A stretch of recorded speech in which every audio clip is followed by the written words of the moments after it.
The next song I'm going to play is called Rosemary. And Rosemary was my grandma's name. And it's written from the perspective of this old man that fell in love with my grandma in the hospital right before he died. And he was a couple of weeks off passing away, and his mind was beginning to malfunction and do some tweaked stuff. And he wandered out into the hallway and he looked into my grandma's room by chance, and he saw her and on the spot decided that she was the love of his life. And he went in and introduced himself to my grandma and my dad, told him how he felt, and then started trying to pick up grandma. And after a couple of hours he must have thought he was doing pretty good. And he asked he took Dad outside and asked Dad if he would be able to see Grandma more often. And Dad went back in and asked Grandma. And Grandma was really sharp right up until the end. A week before Grandma died, she gave me $50 to get some jeans that didn't have rips in them. She was getting things done.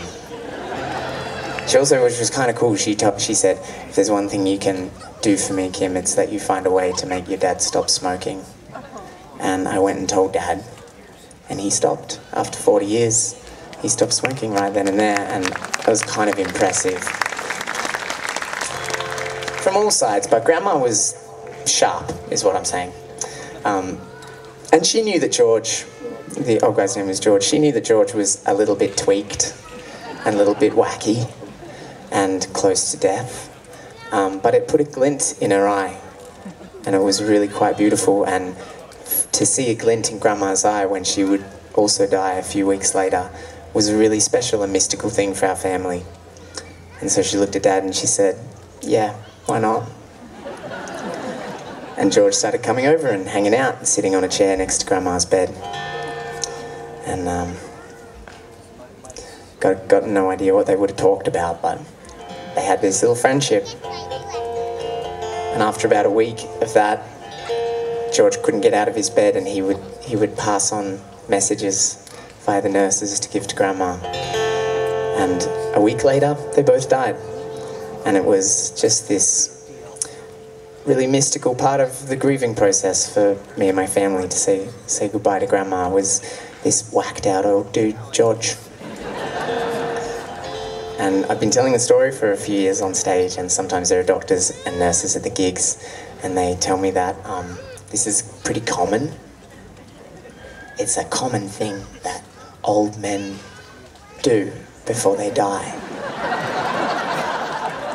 They fall in love with whoever the heck is around.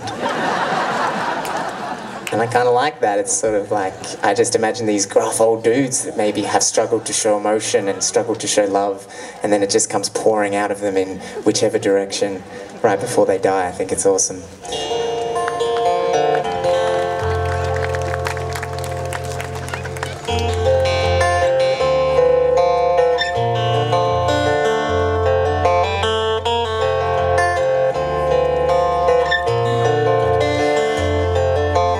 Rosemary, you're here right now, though soon you'll go away.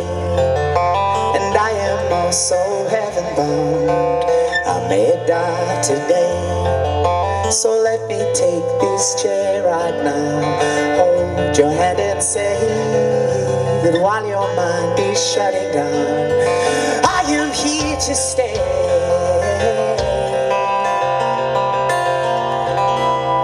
And your son has let me sit here now. We're passing out the days. A week can feel so short somehow, but proudly I can say my love for you has grown and found a smile on both our faces. And as your mind is shutting down, I am here to say that it's all gonna be fine, that it's all gonna be fine, that it's all gonna be fine, Lord.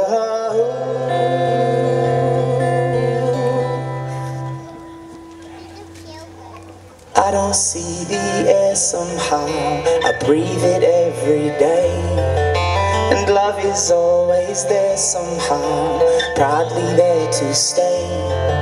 So let me take this chair right now, hold your hand and say that while your mind is shutting down, I am here to stay. And it's all gonna be fine. And it's all gonna be fine. And it's all gonna be fine.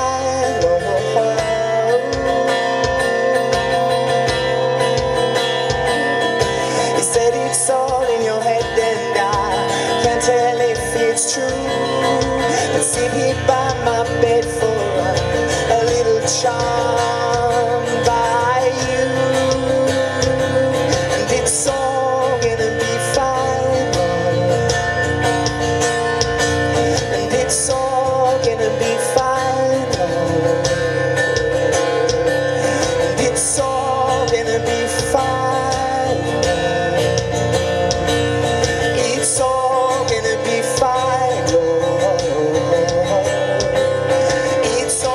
gonna be fine.